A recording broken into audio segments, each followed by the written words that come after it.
Let's go watch it in 2D. No, let's go watch it in 3D. But if we watch it in 3D, then is it worth the cost? Warning, this podcast contains spoilers. Warning, this podcast contains spoilers.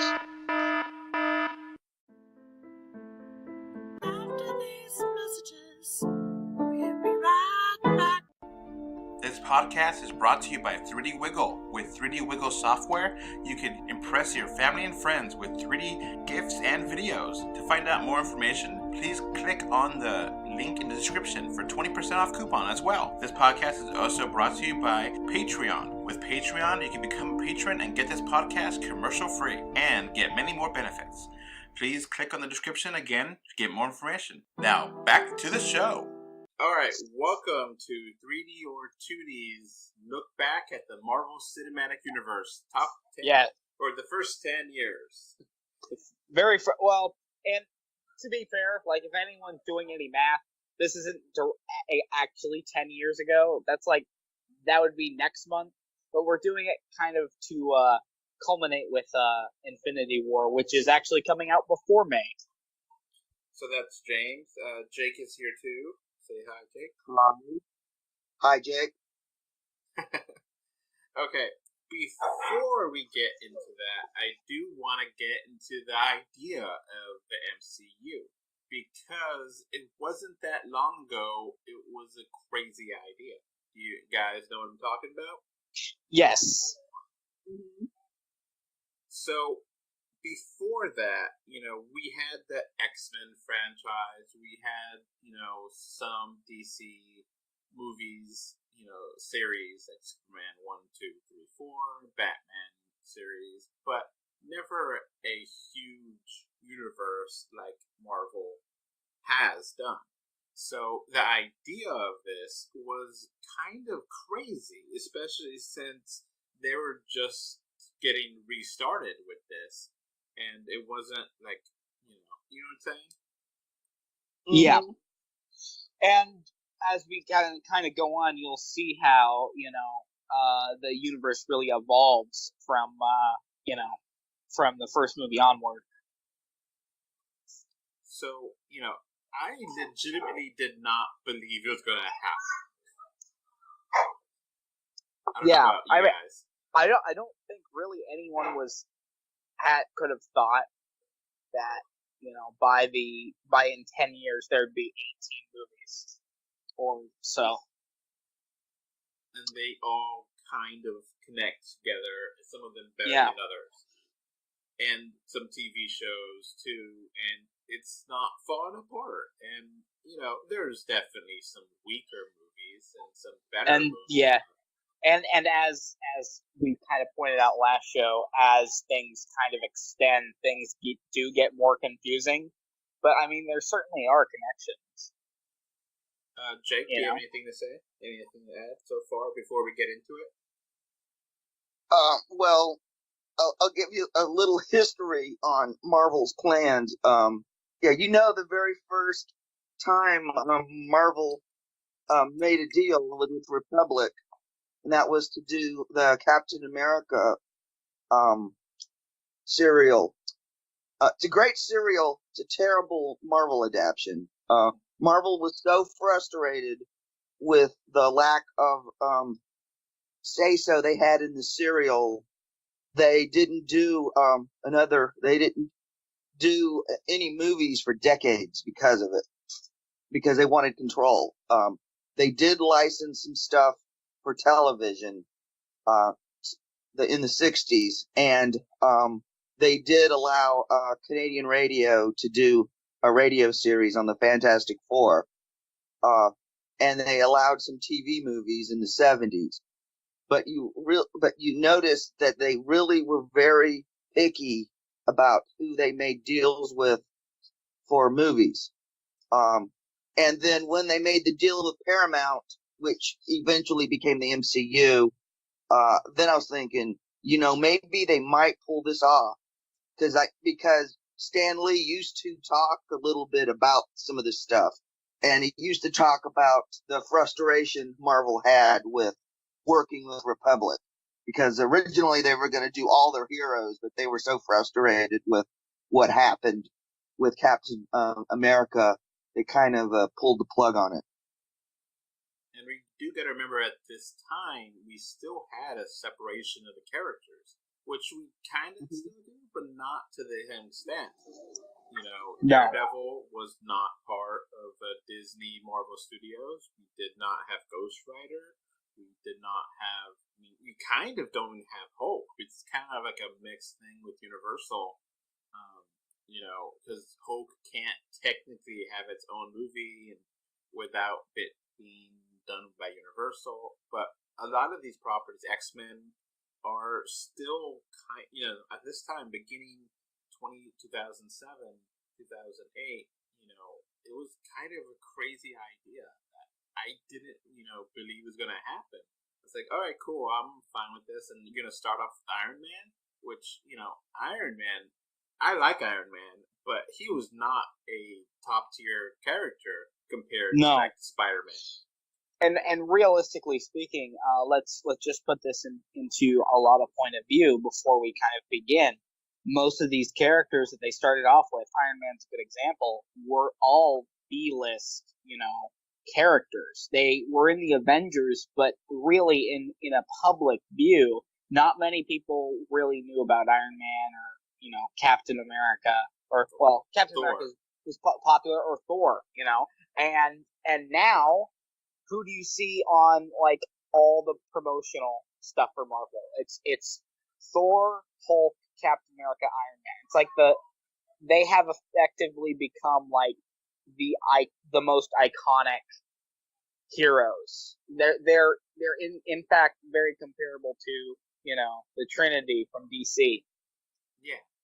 And, Iron Man, if you go back, it's still really interesting because it is about the, military-industrial complex, which, sounds kind of boring. But it is interesting that a weapons manufacturer turns into a superhero. And, gotta give credit to Robert Downey Jr. for being awesome. Mm-hmm. And then people did not believe Robert Downey Jr. back then. People have totally forgotten that he had a really bad drug addiction and was in rehab and was considered washed up for a good amount of the early 21st century before this movie. He really fell and was in prison and had rehab, and to base the whole film series on his performance was kind of scary. And he pulled it off. He's amazing. And so we kind of, again, the film that we're talking about, of course, is Iron Man 1, which is the first film, and it was released in 2008. Yes. May 2nd, 2008.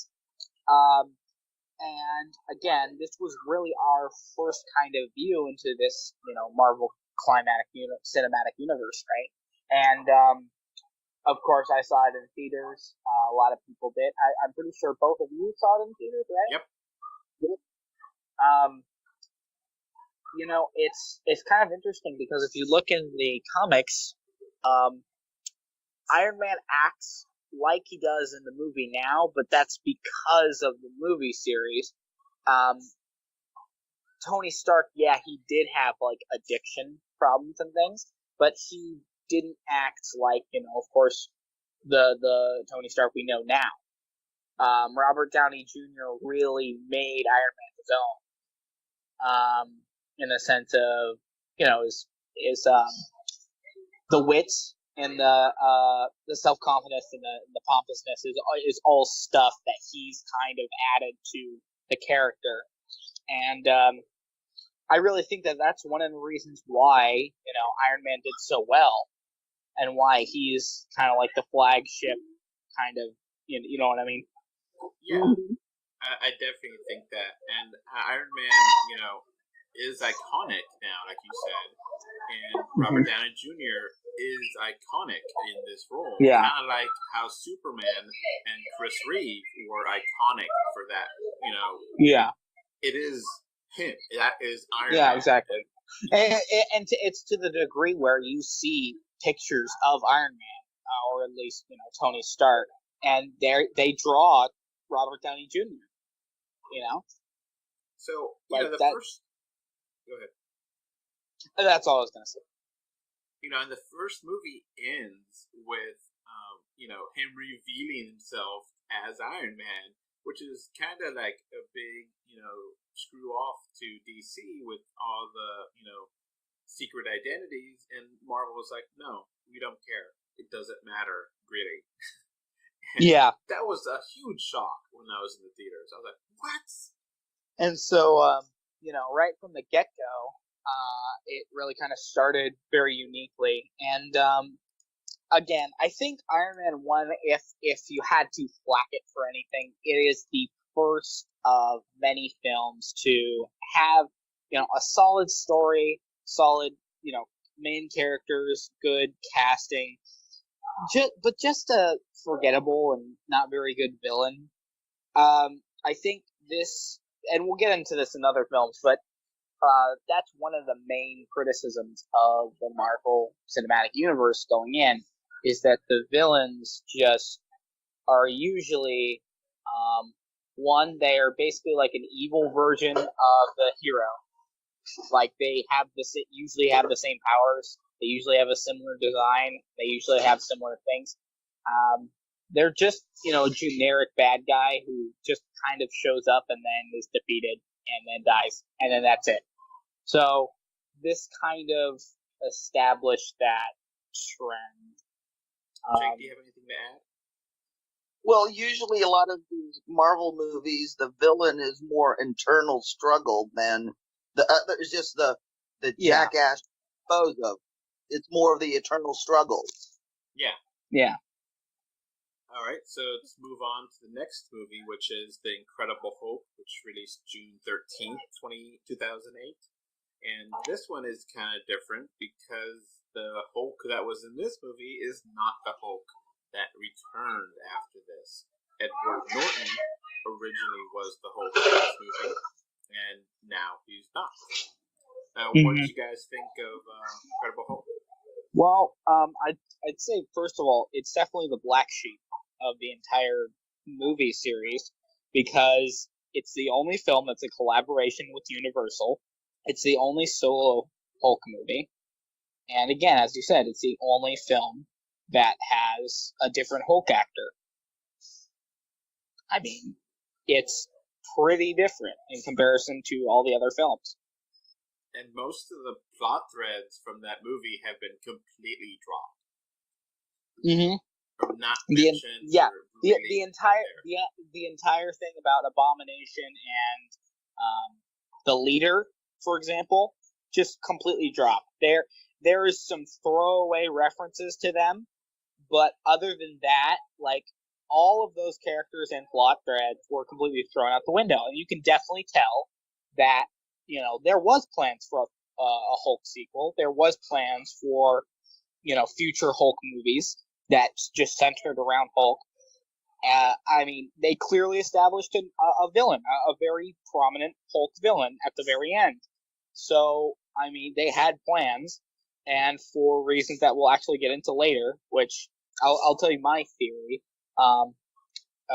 it had to do with the Disney merger and the fact that Universal was, Universal and Marvel worked together to make it, and this was before the Disney buyout, actually. Now, I actually do like Incredible Hulk, and I think it's a better movie than Hulk that released before that. I just don't love it. Jake, what do you have? Anything to say? Yeah, I mean, I like this movie. I just think the thing that hurt it most is it was released so close to Iron Man. A month later. Like, most of my friends I know didn't even bother to go see it because it's like, we've already spent so much money. We don't want to spend any more money. Yeah. And if you ask me, what they should have done is they should have held off releasing this movie for a year, because if you look at the release schedule, nothing was released in 2009. So, What was it? Why was it rushed? Well, yeah, I know. but I'm just saying, like, if you go to the list of movies by year, there is no movie for 2009. So I don't know exactly why they, decided not to just put Hulk in 2009 and not release it like a month later. Now, what do you guys think of Edward Norton? I think it was fine, but I think his replacement is better. Yeah, that's true. I think it's kind of hard to judge because we only have Norton's one performance, and Mark Ruffalo had chance after chance knocked it out of the park. Ruffalo's better at it than I thought he was going to be when the replacement was announced. Mm-hmm. And so, was it that the actor just left? I think there was a contract negotiations, and he didn't like doing it. Well, there's so many rumors flying around. I've heard everything from Ike Cutterman fired him to he got squashed because he's actually directed the movie to he quit because they wouldn't pay him for directing as well as acting. I mean, I've heard so many wild stories. Who knows at this point? He doesn't think with Marvel Cinematic Universe or Mark Ruffalo, so it seems like everything's cool with everybody. Yeah. Alright, so let's keep going here. The next one is Iron Man 2, which was released in 2010. And Iron Man 2 is significant because from this movie onward, the company is owned by Disney. Marvel Studios. Mm-hmm. Well, at least Marvel Studios is owned by Disney. And so, technically, from Iron Man 2 onward, there is a push to, I guess, in my opinion, when they got bought by Disney, that was when Marvel decided, okay, so we have the resources needed to start, building up to an Avengers movie.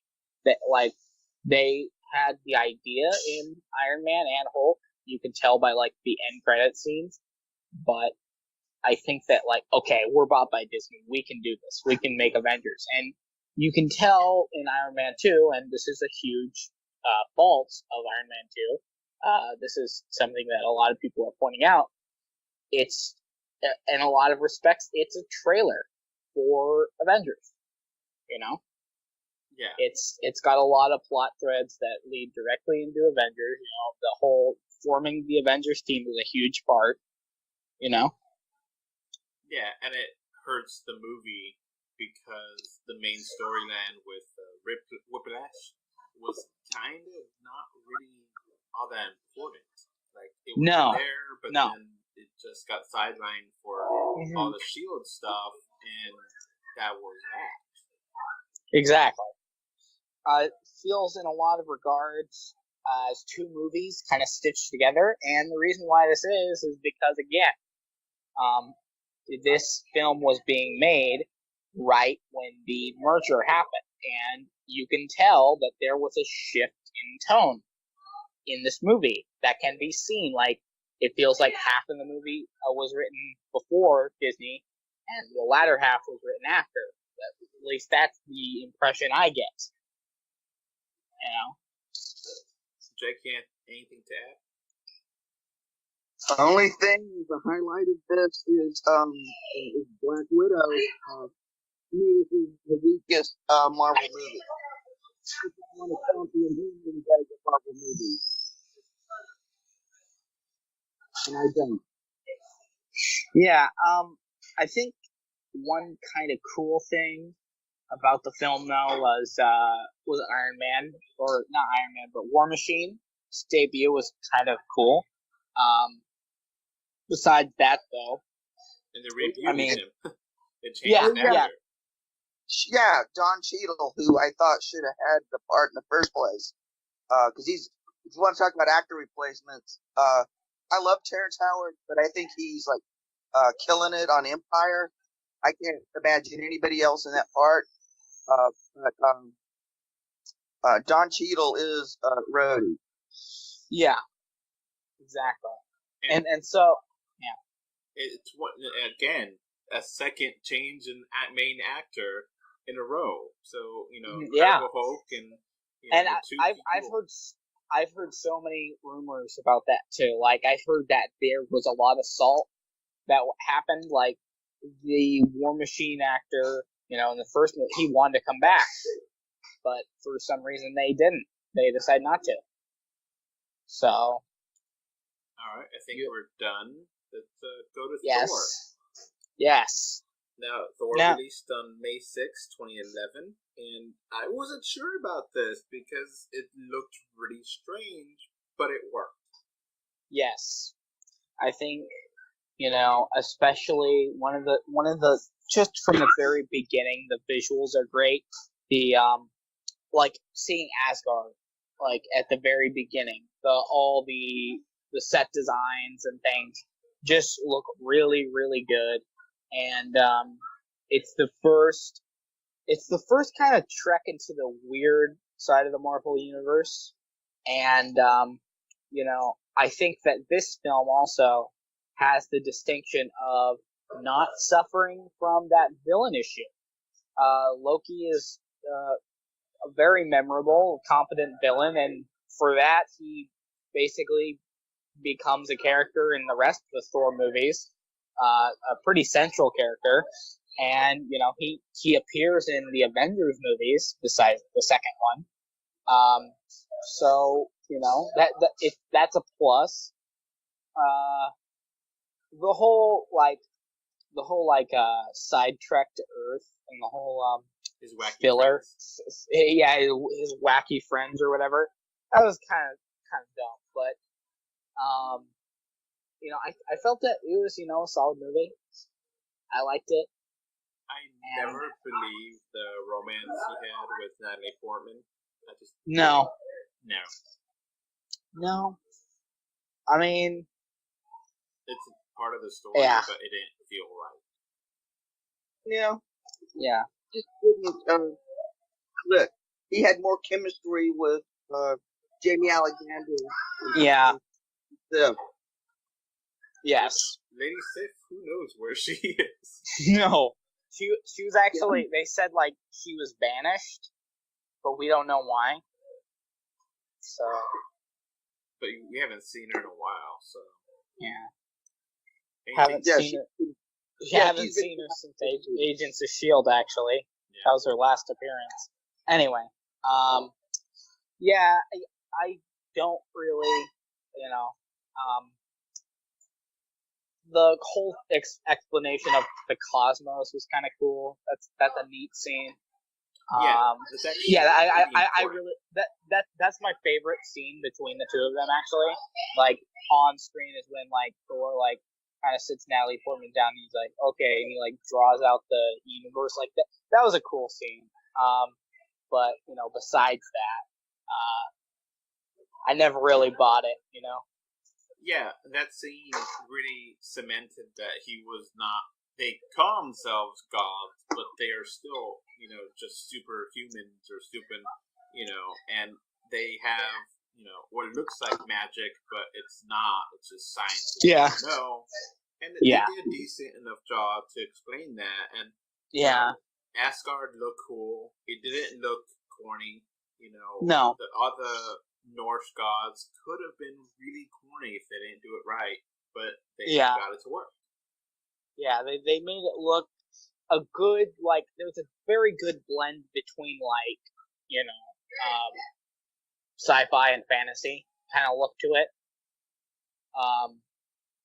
So that, that's really cool. The fact that it's like, oh, it's Asgard, and there's like a Bifrost, like a rainbow bridge and everything, but they also fly around in spaceships, so it's like, it has a good blend.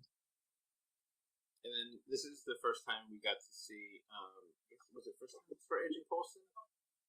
No, I think Coulson wasn't it. I meant too. Also, interestingly enough, this film, I don't know if you forgot this, has Hawkeye in it. Hawkeye, yes, that's what I was thinking. Hawkeye made his debut in this film. I don't believe he said anything, but he was in the scene where Thor tries to retrieve his hammer, and Hawkeye almost like shoots him, but decides, oh, well, I guess I'm not. So Jake, do you have anything to add to Thor? Oh, this is let me think of something to add that I would say this is the first one where the 3D conversion really caught my eye, especially stuff with the Bifrost bridge. No, not the Bifrost bridge. The Whatever. Rainbow Bridge. Bridge. Yeah. Brain not engaged. Haven't had coffee yet. But oh yeah, and Kenneth Branagh really brought a lot to the plate. Because I mean, a lot of people just think of him as a Shakespearean director, which was perfect for Thor. But he also did some murder mysteries and stuff set in contemporary that were really good too. So the guy can really direct, not just Shakespeare. Well, so that's a little I've got to add because you guys really covered this. yeah, All right, so And- to move on. Are you ready to move on? Or not yet? James?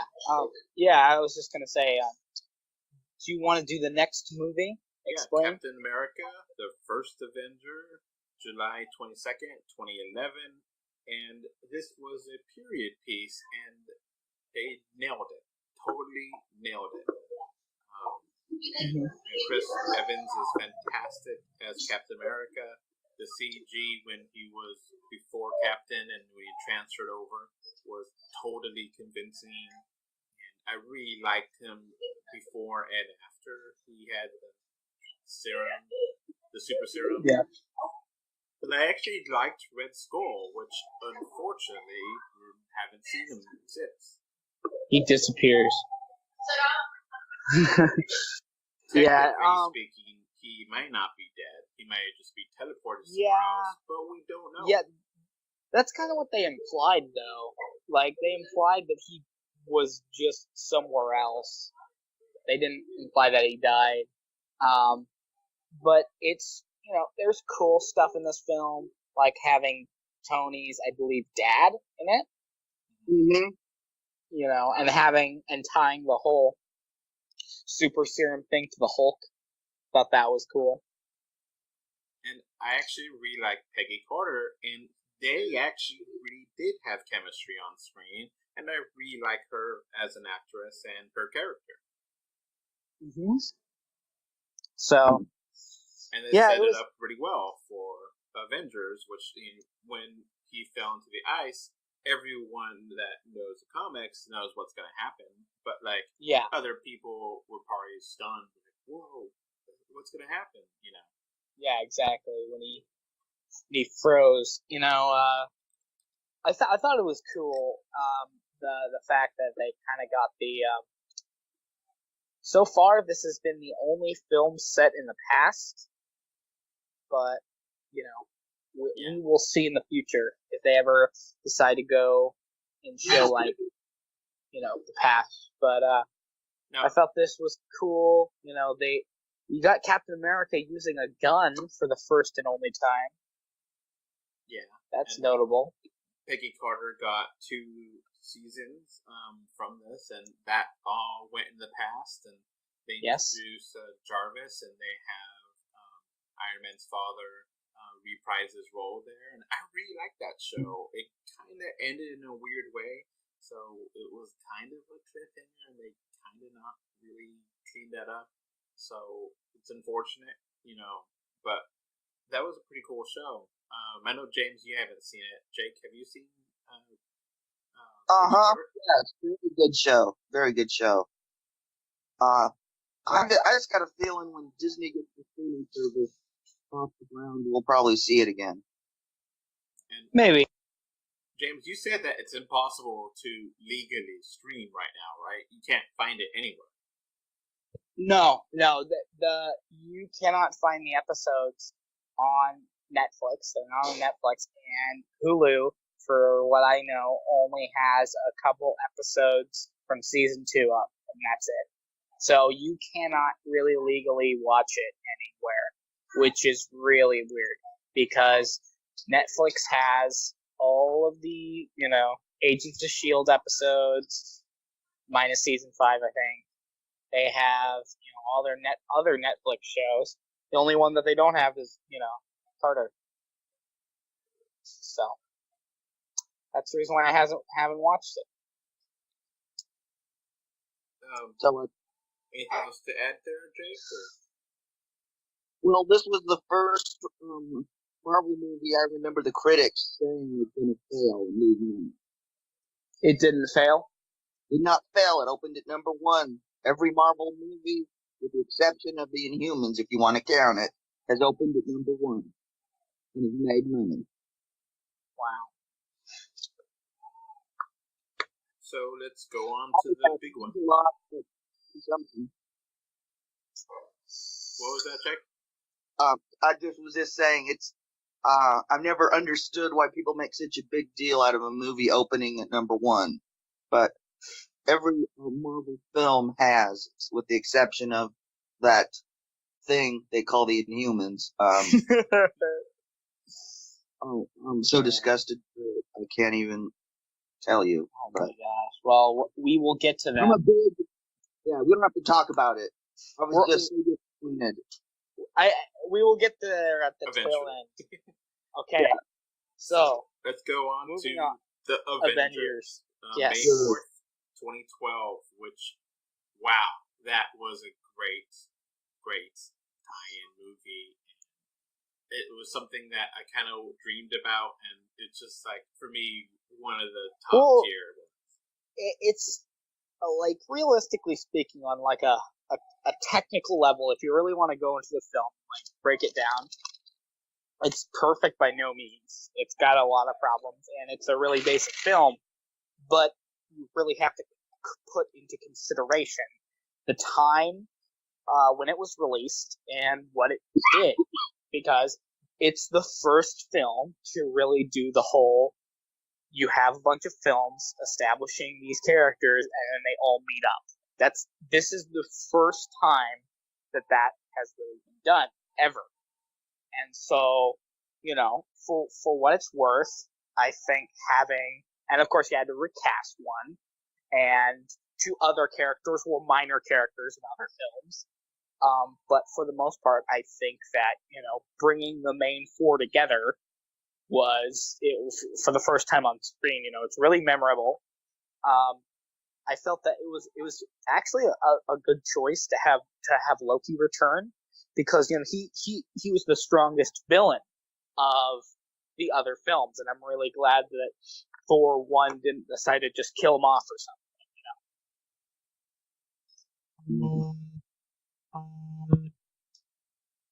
Jake, what do you have to add? This is a dumb thing to notice, but to me it was always very important. This is one of the things that really got me when I saw this in the theater. Was a scene in Mark Ruffalo falls to earth, and he's talking to Terry Dean Stanton, one of the one who just recently passed, last year. But he was probably one of America's finest actors, and just seeing him and Ruffalo interact in a movie in 3D and IMAX was mind-blowing. I don't know how in the hell Josh Whedon got him into that movie. It's just so awesome. Yes. Like I said, it's some little thing. But to me, that was just, gosh, wow. To me, that was the highlight. Not that the rest of the movie was mind-blowing. I never expected anything like that, because Harry Dean Stanton never did these types of movies. Yeah.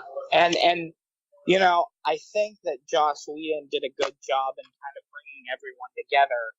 And I think that this, to me personally, this kind of, cemented what the MCU was to me personally. It cemented, like, the direction that they wanted to go in, what they wanted to do in the future, and kind of a lot of their plans for the future. Because, Joss Whedon in this film, as he said in his notes or whatever, and you could see in in the script, and then the end credits scene sets up Thanos as the main bad guy. And from 2012 onward, you knew that he was around somewhere, that he was behind all this, and that's the significance behind reviewing all these films up to Infinity War, because we're gonna kind of see what's gonna happen there. Now, it was interesting how huge this movie was back then too. It was like a huge box office hit. It was sold out everywhere, and everyone saw it. Even like my sister that didn't watch any of the previous movies, she watched it with the family, and she was like, wow, I need to go back and see these other movies because I like these characters. So it brought fans in, which, it's a crazy idea to think that, ensemble piece can bring people to go back and watch the previous solo pieces. So it is a big success, and it's so much fun. That's just ultimately what it was. It was fun and light, and you could take the family to. Wasn't anything too graphic, and no excessive cursing or blood or sex or anything. It worked. So Yeah. And we have the temporary death of Agent Coulson in this film. Temporary, because he is revived canonically hours after this movie, but still, he does die. And then I think that's kind of a good segue into the first kind of main show that's even still going onto this day, which is because of Agent Coulson, a very loose sequel, follow up, you could say, of the Avengers. So you have Agents of S.H.I.E.L.D. Now, it started off really rough. I think everyone Yes. could agree. And it kind of was pretty hard, and you don't care, and I don't know, the characters didn't click, and it wasn't until a year in that when they had a crossover with an upcoming movie, which I haven't talked about yet, is when it really is whoa, they're actually really going to combine this with the movies, Yeah. And I really like Agents of S.H.I.E.L.D. I've been watching it, and it's one of my favorite Marvel shows, and I think it's fun, it's interesting, and they do a decent enough job to connect to the movies, where unlike the Netflix shows, they don't connect at all. Or barely. And their Netflix shows, we'll get to them, but they're too long for what they are, and they drag, and they're slow, and they're boring. Yeah. They have some great acting and interesting stories, but it's just a drag. Yeah, it really is, and we'll get on to them when we talk about them, but I think Agents of S.H.I.E.L.D. is, for the most part, a really kind of good blend, because you get something that's connected to the movies, sometimes in bigger ways than others, yet also kind of does its own thing and really expands the lore of the MCU in a way that I don't think any other show does. And you do get some cameos here and there, not very often. Samuel Jackson did come in for an episode or two, and you get Lady Sif in an episode or two, and little of this, little of that, references to this. There is a book that is similar to something that Doctor Strange would know about. They have connections. Yes. Now, some of the things have never been mentioned in the outside of Agents of S.H.I.E.L.D., which is the Inhumans thing. That's completely not been part of the MCU movie, and it should be. But do you have anything to add, Jake, about Agents of S.H.I.E.L.D.? You watch it? Yeah, it has its ups and downs, but it's been on fire lately. Yeah, this last season, In fact, too.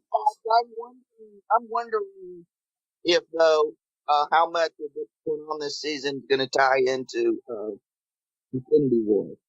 Yeah, and now that they're back, in the current timeline, it's good to know. I was kind of starting to worry that, like, from the beginning of season 5, that they're just gonna kind of be stuck there, and then it ends. It's like, oh well, the reason why they never met the Avengers is because they're in the future and everyone died. Like, just and then the show ends. It's like that'd just be a very depressing way to end the show. But I'm I'm getting the 6th season, so yeah. Well, have they been renewed? I don't know. I don't think so. It won't be official until May, but the buzz is they asked for another season. Marvel did, and Disney said okay. I'm thinking if they do get it, it'll probably be the last season. Mm-hmm. Well, we'll have to see.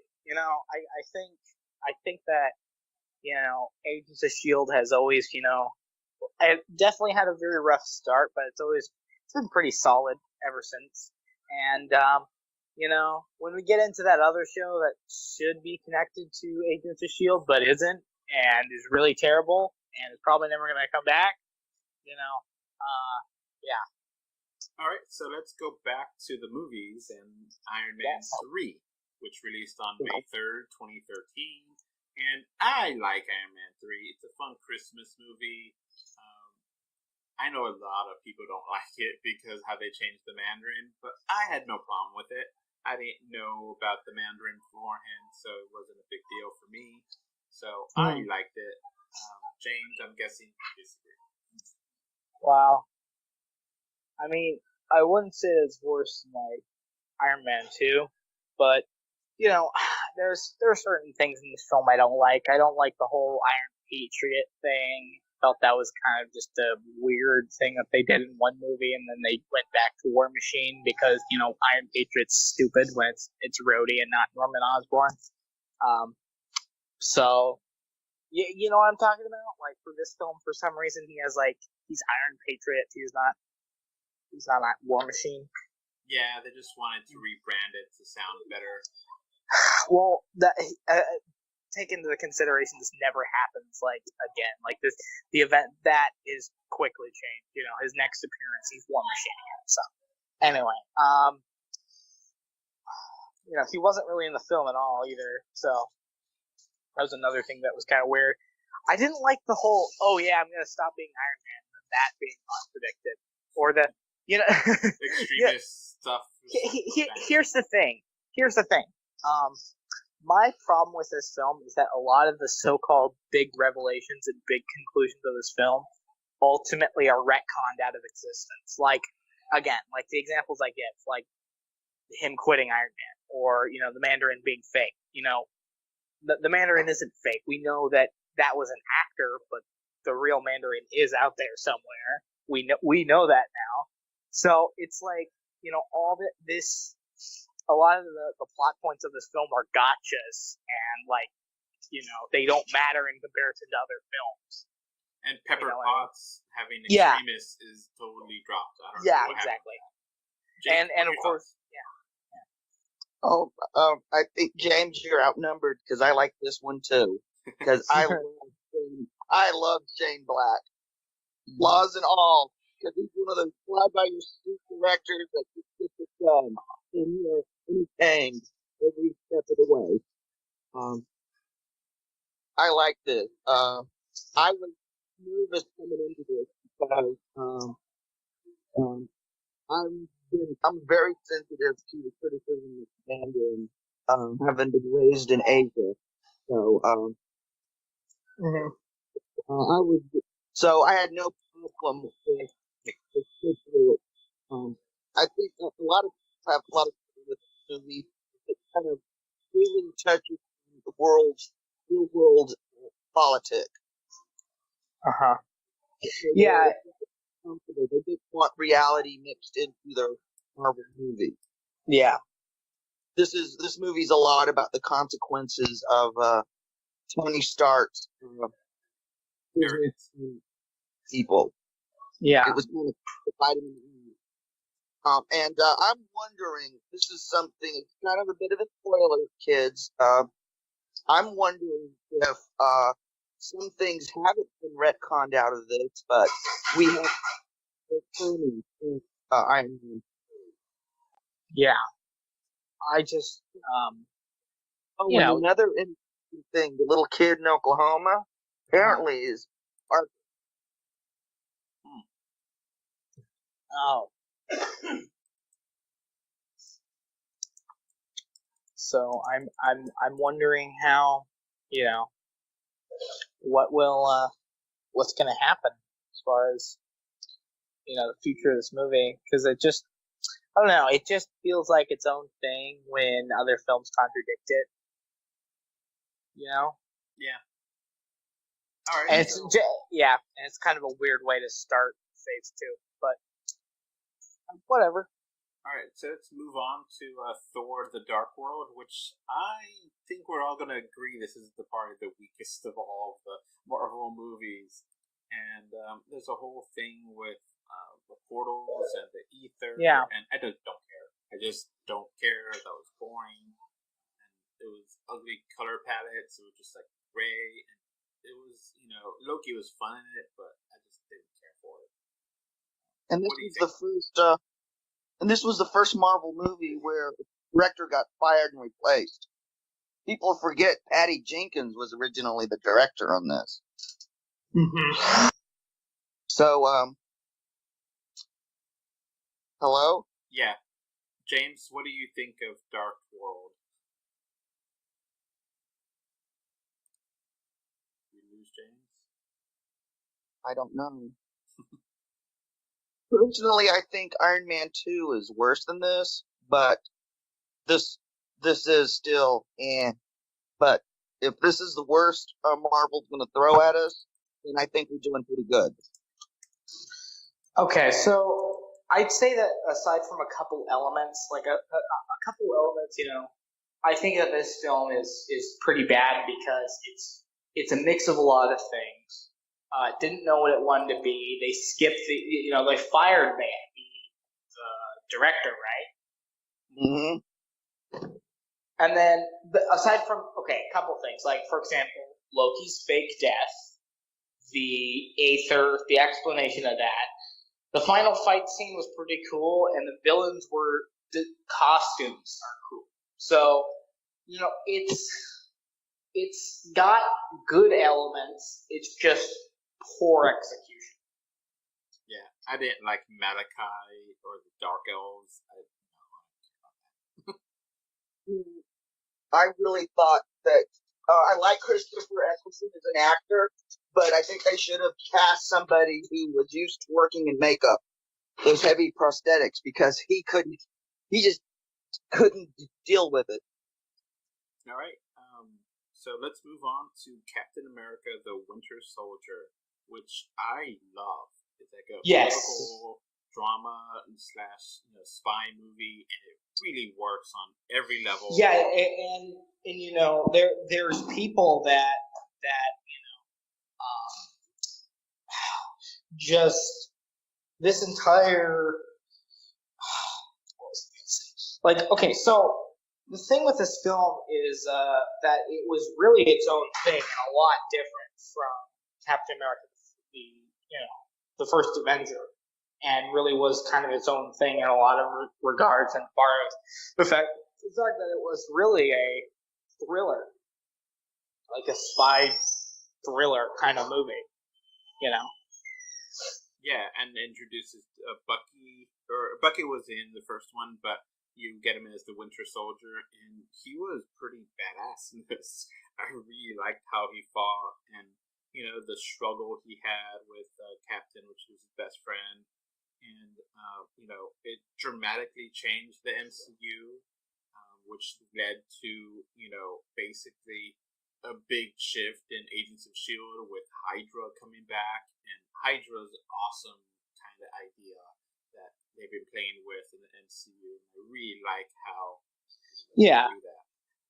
So, I mean, the thing is that with this film, it was, really big. They, one thing I do dislike about this film is that there is a fake out death in the film. Like, you think that this person died, and then it turns out he didn't die, and it's like, whoa, he didn't die. Like, I felt that was dumb. But other than that, it's a good movie, and a lot of people will argue that this is the best MCU movie, and for that, I wouldn't disagree. It's certainly directed really well, and everything, and I do like the whole twist about Hydra, and I do like how that affected Agents of S.H.I.E.L.D. But okay, this is something that we might get into later. Besides Agents of S.H.I.E.L.D. in this movie, like, you don't really hear about, the events very much. Yeah, the whole reveal of Black Widow and all the data going into the world from the agents of the S.H.I.E.L.D. It just doesn't really add up to anything. It's a big plot point that isn't going anywhere. Exactly. And as we kind of move on to these films, I'm going to say, there is the mask that there are tons of plot points that are, followed up in different films. But that's not the case. You have examples, again, like Hulk and, like other movies where they set something up and nothing comes of it. Jake, do you have anything to add? Yeah, this is one of the things that stops this movie for me from being the best is this is the first Marvel movie that I saw that I really did not care for the 3D at all. I thought this was a complete waste of time in 3D. Because this was shot like a 70s thriller, which means a lot of shallow depth of focus, things that really don't work well in 3D. Now, the 3D was very tacked on this. Now, I think James and I have said that Phase 3, we haven't got there yet, has some of the best 3D in the Marvel movies. The last few movies have really stepped it up. So I think we'll get to that point soon. Yes. So. All right. So. Yeah. All I was going to say is that, cool film, cool concept. I like the thriller aspect.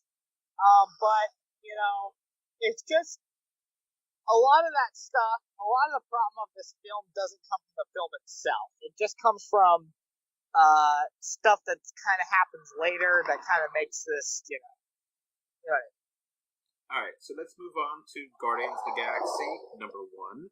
And this, I think James and I talked about before on air, that we weren't sure about because it's a strange concept and it's out there, but it worked so well. Yeah. It's the best Star Wars Disney.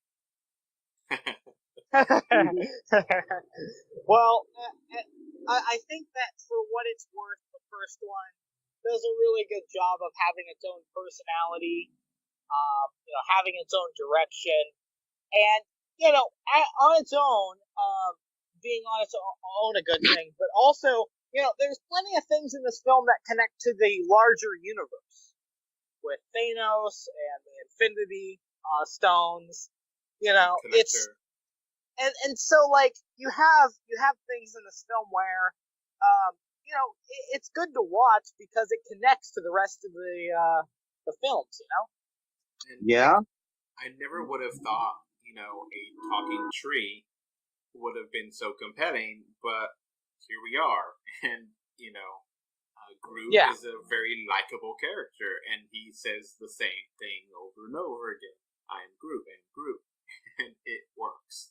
And a talking raccoon could have been goofy and stupid if they didn't do it right, but they did it great, and it works with Rocket.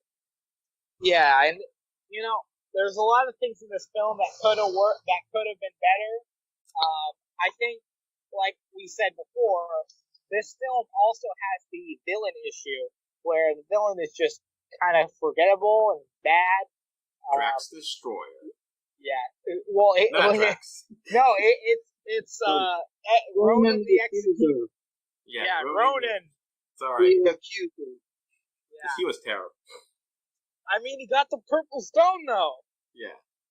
Yeah, but I felt the whole one thing that was kind of unbelievable and stupid about this film was the plot point about Ronan being like, I got one stone, I can take you down thing. I was like, that was just retarded. Like, as far as like, just the fact that, this film establishes that saying Thanos causes people to shit themselves, like, just that felt completely retarded to me. Like, you got one stone, so you think you can take on Thanos? I don't think so. You know what I mean? Yeah. And then Drax, I think it's interesting because a lot of autistic people really like him, and they say that he is kind of a cool hero because how he thinks is very autistic thinking, and he's out there because he takes everything literally. I think that was unintended, though. Yeah, I think so too. But... Yeah, it's obviously unintended, but so Jake, what do you think about it? Yeah. I don't know. Dave Bautista's turning out to probably be the best wrestling actor we've ever had on screen. Yeah. And do you see him in Blade Runner? Blade Runner. Oh my God, he's amazing awesome. In that. 2049. Do you think? Do you think that Guardians of the Galaxy was pretty good? Yeah, I loved James Gunn. So when they announced he was doing the Marvel movie, I was like, yes. There are some cool Easter eggs in this film. A couple of them, a couple of the Easter eggs he didn't expect fans to find out about, and so he was kind of surprised when all the fans like, oh, it's this, and then they messaged him about it, and he was like, oh, wait a second, you knew? It's like, it was kind of weird because he wasn't expecting people to instantly pick up on the, showing, was it Adam Warlock's cocoon or something? Like, he thought he could get away with that. Now, one thing that Gunn actually recently said was that everyone thought it was, Groot Jr., he resurrected it. No, it's the son. It's the next generation of Groot. That's why he doesn't have the memories and he's not as smart as the original Groot, which I think everyone assumed it was just another reincarnation of the same one. But, I mean, it makes sense that, spores... I have to disagree with that. I knew from the beginning of the second movie that it was a baby Groot was a baby, his son, because remember Groot's last words were, "We are Groot." Yeah. So if he was a continuation of Groot, he would have been saying, "We are Groot, we are Groot." He didn't. Okay. Yeah. So moving on, I mean, that first real character death, you kind of think of it that way. But, yeah, so...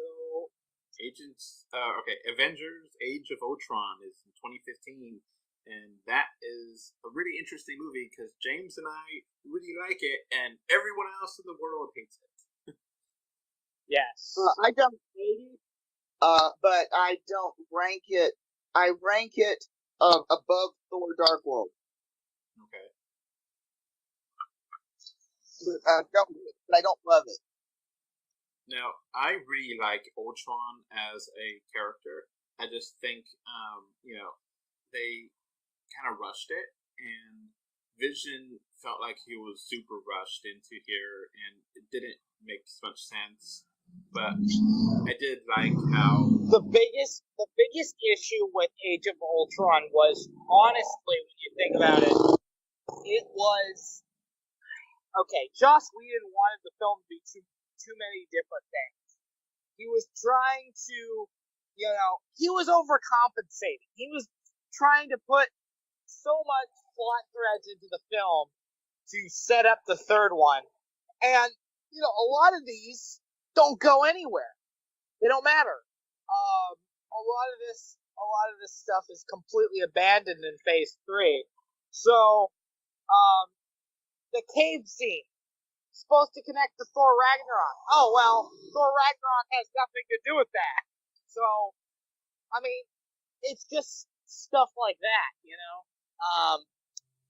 where he was trying to put too much in. He was trying to, put all these scenes in, like the Hawkeye scene. I like the Hawkeye scene, though. I like the farm and that, he was wanting to retire. I liked it. It gives him good character development. Yeah, I mean, it was okay. It's just, I just felt like there was too many characters. There was too many, like, stuff going on. I don't know. And it made Joss Whedon quit, so. I don't know. It's, I like it, but it's a mess. Right. Jake, what do you have to say? Yeah, it's a mess. It has its moments. It's, to me, I joke and I said this movie is the perfect companion to the first season of Agents of S.H.I.E.L.D.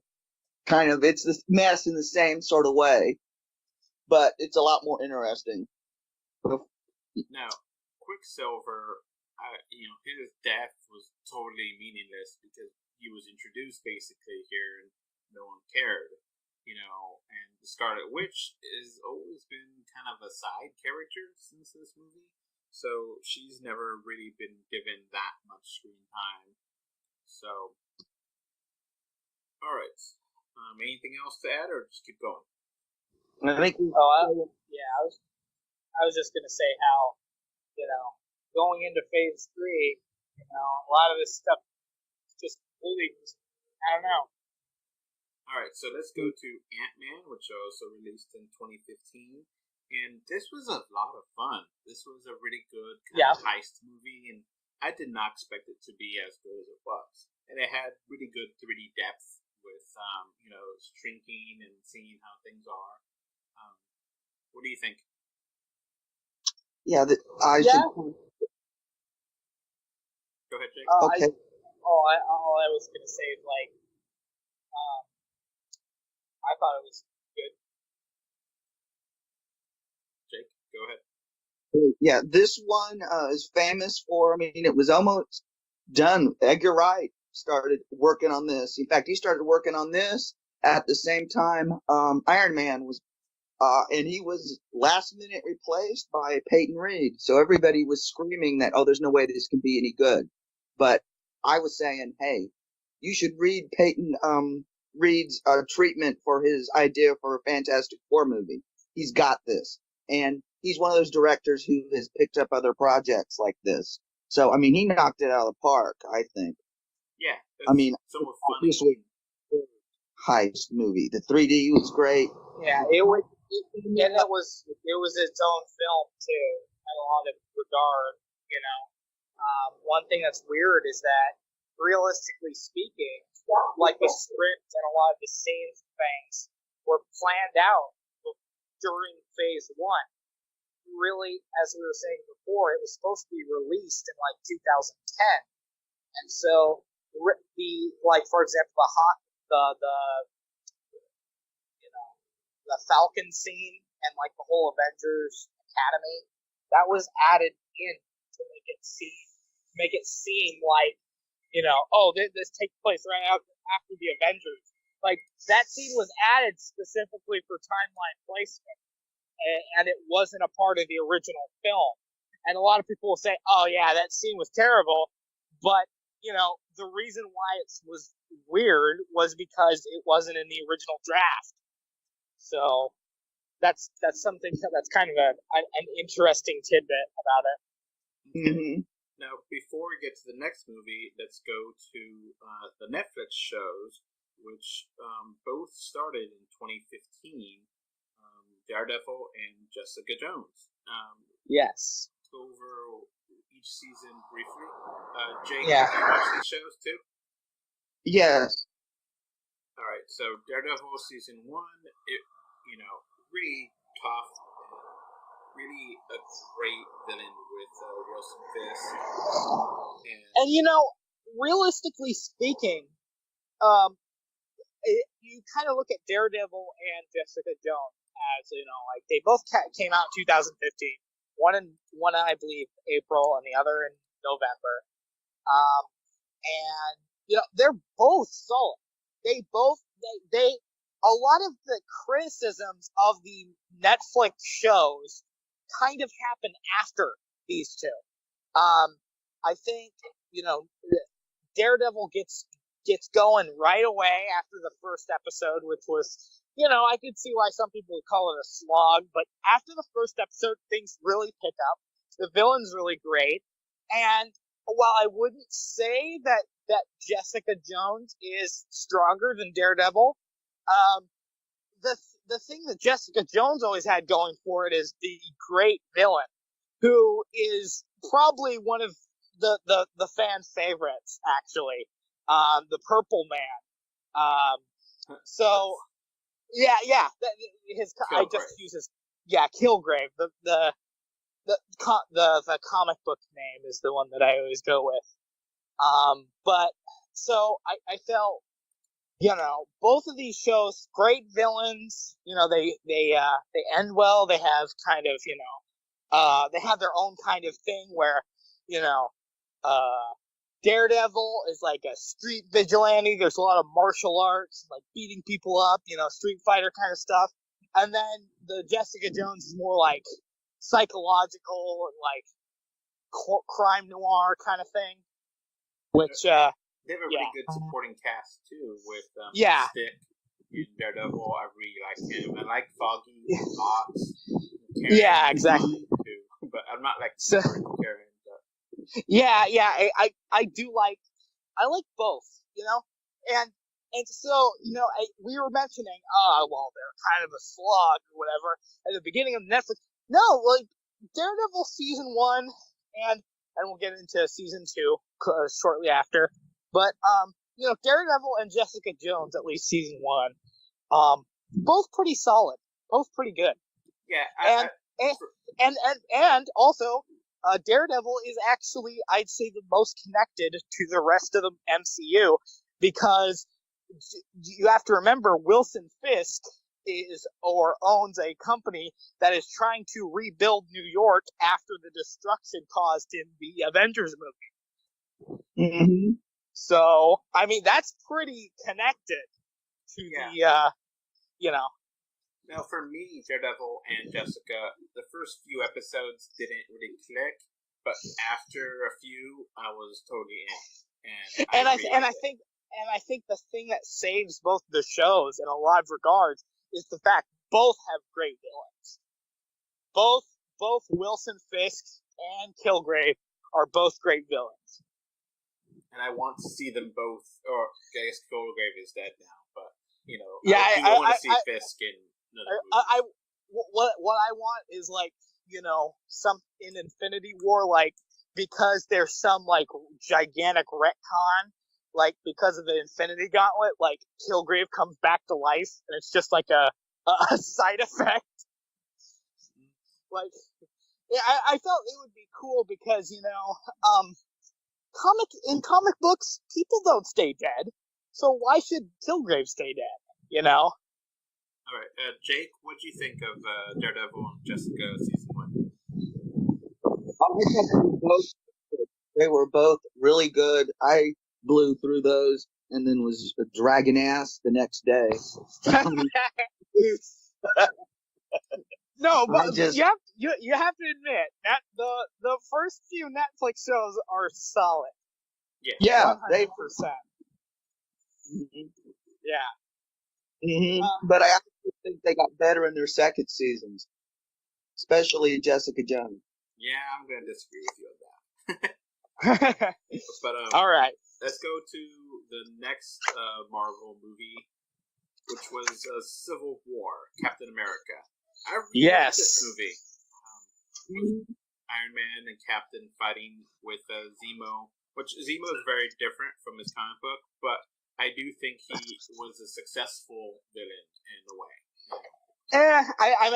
I think that Zemo's the weakest part of the movie, but I think, and, okay, if you ask me, like, technically this is Captain America 3, I think this is I don't want to say the weakest Captain America movie, but, it tries to do a lot of different things, and I think, the whole, like, a lot of things are cool, a lot of scenes are cool, And the whole Spider-Man introduction is cool. And the whole, like, you know, Ant-Man becoming Giant Man was pretty cool. So, like, there's a lot of cool scenes. The final battle where there's a scene that mirrors the image where Iron Man and Captain America are fighting, like, in the comics. The one where he's blasting him and he's holding up his shield. Like, that's a scene directly ripped off from the comics of Civil War. My only issue with Civil War is that they kind of skip over the whole registration thing, you know? Yeah, they kind of go into it with Agents of S.H.I.E.L.D., but not really. It's kind of a weird topic. Yeah. Jake, what do you have to say about Civil War? Civil War to me is more of an Avengers movie than Age of Ultron. Yeah. Or at least the Avengers movie I wanted, anyway. Yeah, the only thing I kind of felt that was really weird about this film is the fact that it's like, you know, Vision is kind of nerfed. Yeah. Like he's basically a god in Age of Ultron, and then here he's like easily defeated. So I don't really get that. Another thing that's weird about this film is, like, if you watch Spider-Man, when we get to Spider-Man Homecoming, Spider-Man's power in this is, like, power level, I guess you could call, is, like, not reflective of how well he was doing in this film. Like, he's able to, you know, go toe-to-toe with, like, you know, Captain America and Winter Soldier in this film, and, like, be able to catch their shield and stuff. And, like, run around and making quips, and, like, in the Homecoming, he, like, still kind of sucks. So that's something that's inconsistent. Yeah. But, yeah. Jake, go ahead. I was just saying, I definitely agree with him, because there's a lot. Homecoming comes in there, bam, and it's like, and the timeline is majorly screwed up. I can't wait to get their Homecoming soon so that we can complain about that. All right, but yes, so we do get Thunderbolt Ross coming back from Incredible Hulk, so that's actually something there. Yeah, that is cool, and a lot of people think, you know, we might get a Red Hulk because of that. We can only hope, but yeah. So basically, I thought it was cool, you know, in a lot of regards. We got Black Panther introduced in here. Yes. Mm-hmm. Which, again, another huge contradiction to Black Panther. But, you know. All right, so let's keep going to Doctor Strange. Now, James and I haven't talked about this. It fell right before the holidays, and we didn't have time. Yes. And, so this is actually the only film there where we didn't actually get to, like, you know, make a discussion thing about it. But, you know, Doctor Strange is good, I'd say. I love Doctor Strange. I think it's really trippy and awesome. Yes. The The only thing... Yeah. Jake, go ahead. It's the best 3D Marvel Cinematic Universe. Oh, Yes. And you have to see this in 3D. It is not the same movie at all. You have to see it. And I saw it in IMAX 3D. It was amazing. Man, I really like this film. I really like the actor they chose. Or bad. Yeah, and like I thought he did a great job. I gotta give credit to the costume design too. He looks exactly like he does in the comic book, and it doesn't look, you know, it doesn't look like cheesy or anything. I also love the way that the magic visually looks with, like, the sigils and the circles and the way that he transports himself from place to place. Now, we do have some controversy here with the Ancient One being recast as a woman, and I did like her, but I don't see why they couldn't hire a really good Asian actor. You know, I would have loved to see. Hold on, let me finish. I would have loved to see Jackie Chan or Jet Li be that position. I think either Well, one of them could have done a great job. It's Probably, just yeah. clear that they wouldn't get into the Chinese market because the mainland Chinese market has some really, really strict rules about how you show magic and what they consider religious superstition. Well, okay. My argument towards why they should have had the Ancient One as an Asian actor is, for one thing, the Ancient One is supposed to be a Tibetan, monk who's basically, the Ancient One. And the whole thing, but okay, here's the problem though. Like, realistically speaking, this woman who's, not even Asian, like, she's just, I don't know, like, visually speaking, it makes a lot more sense for this old wise Asian master to teach Doctor Strange than this, woman who looks like she's just from England, Yeah, I agree.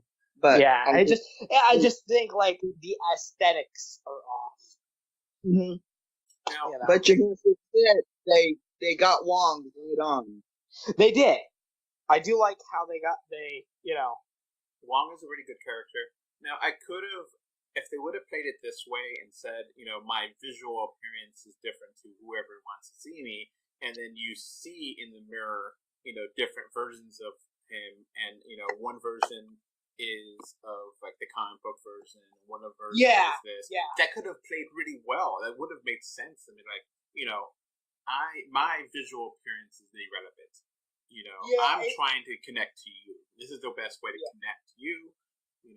That could have been like, if it worked. you go to Juan's perspective and he looks like he does in the comic book. Yeah. Like, that would work. That would work. I think that might have been a little bit too, like, out there. Yeah, a little bit too out there, but I do really like that idea. But, as far as, I think that in a lot of regards, it's a great film. I love the way that he beats Dormammu in the film, because it's basically implied that he did that for millions of years. Time loop. Yeah, the time loop. You have to remember, like, it wasn't just a handful of times. He did it enough to the point where Dormammu was going insane, and he's like an ancient being. So it must have been for a long time that happened. Yeah. So I really like Doctor Strange. I like the actor. I like the story. I like the characters. It's great. Yeah. Holds up. Now. Yep. Yeah. Back to... Didn't even miss. All right, so that's going to be it for part 1. Sorry, I had to break it up to part 1 and part 2, but the way the program I used for this has to do 2 hours, and this podcast is a little bit after 2 hours, so I had to break it up, but I broke it up at a pretty decent conversation time, where if you listen to part 2, you should be pretty good. We talk about the TV shows a little more, and some more movies, so...